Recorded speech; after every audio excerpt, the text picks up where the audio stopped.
Good Erev Shabbos, everyone. Erev Shabbos, Parshas Pekudei, Erev Shabbos, Erev Rosh Chodesh.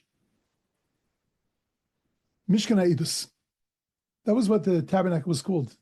The Tabernacle of Testimony. Why was it called the Tabernacle of Testimony? So Rashi explains in the other Mefarshim the reason it was called the Tabernacle of Testimony, because this was the testimony, this was the Edus, that Hashem had forgiven the Jewish people for the sin of the golden calf. But the truth is, we have many other things that are an indication of the fact that God forgave us. We have the luchos themselves. The second set of luchos was a good indication that Kodesh Baruch Hu forgave us. The fact that we endured as his people, that he continued to bring us into Eretz Yisrael, he didn't change his mind, that's a pretty good indication that there was that he still had a relationship with us, that he forgave us. What was it about the Mishkan that made it that was called the Eidos? That was a real testimony of the fact that we were forgiven. You know, a lot of times in a relationship,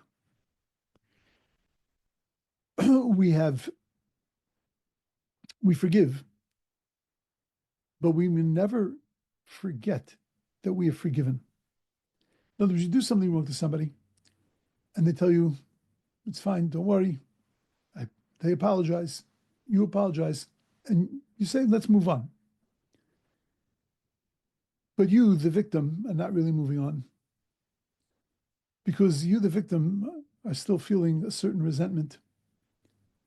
And you, the victim, are feeling that, you taka owe me because I forgave you. You did something really bad to me, and I let you off the hook. And you've introduced into this relationship a thing called the debt of forgiveness.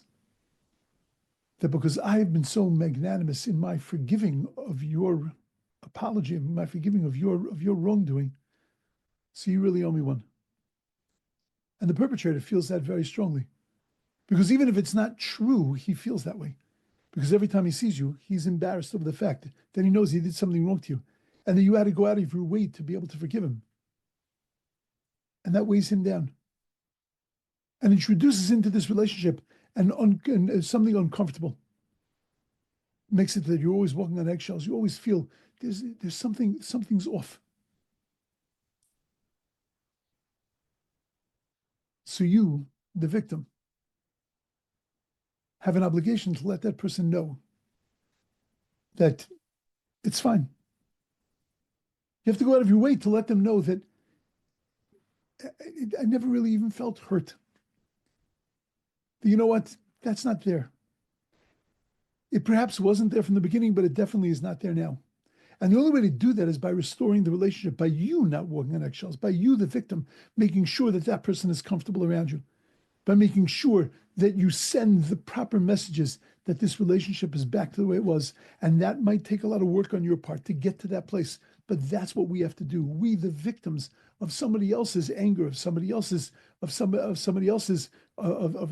crime and misstep, we have an obligation to let them know that at the end of the day, things are back to normal. Things are back to the way we were. Kodesh Baruch Hu gave us the Aseret HaDibros. Yeah, he forgave us on some level. That he allowed the relationship to continue. But that doesn't mean that there's not eggshells. The fact that we're continuing on as people, it doesn't mean that there's not a fissure between us, that our relationship is not as good as it used to be. But the fact that he told us to erect a place, to build a place for Shechanti B'Solcham, so that I can get inside of you, so that I can develop a relationship with you, that there could be Ashras HaShechina, there could be a resting of the divine presence, which makes it that you and I are together again, and you and I are close again, and we're one again. You're not just following my rules, you're not just following me as your God, but you're living with me, you're connected to me. That's the Mishkan's message. Mishkan Ha'edus, this was the testimony that we were back to the way we were. We weren't just broken and refixed, but now we're living impaired. We're living in a relationship that's on a different plane. We're now back and better as ever. And it's an edus not only to the relationship of the Jewish people with God, but it's an edus of the way my relationship needs to be with other people. And that's the way the book of Shmos ends. That if you want to be a nation, the whole book of Shmos is the formation of a nation. It's the creation of the Jewish nation.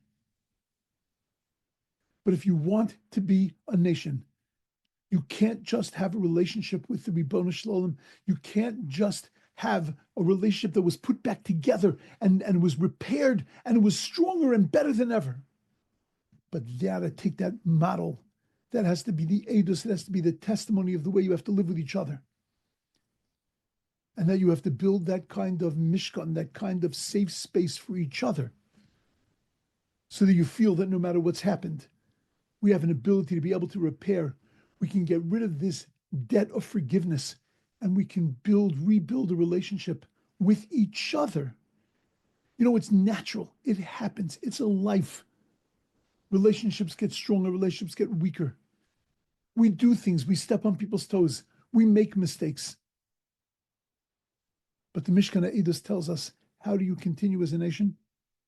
You don't just repair the damage, but you put it back to the way it was. And it requires a commitment. It requires work. It's not something that happens naturally or simply. But the more that it happens, that's when you're going to have in your life a hashras hashchina. That's when the divine presence is going to rest on your life and on your relationships. And that's the end of the book of Shmos. Chazak, chazak, v'nis chazek. Strengthen that, and you will be strengthened. Have a beautiful, amazing Shabbos.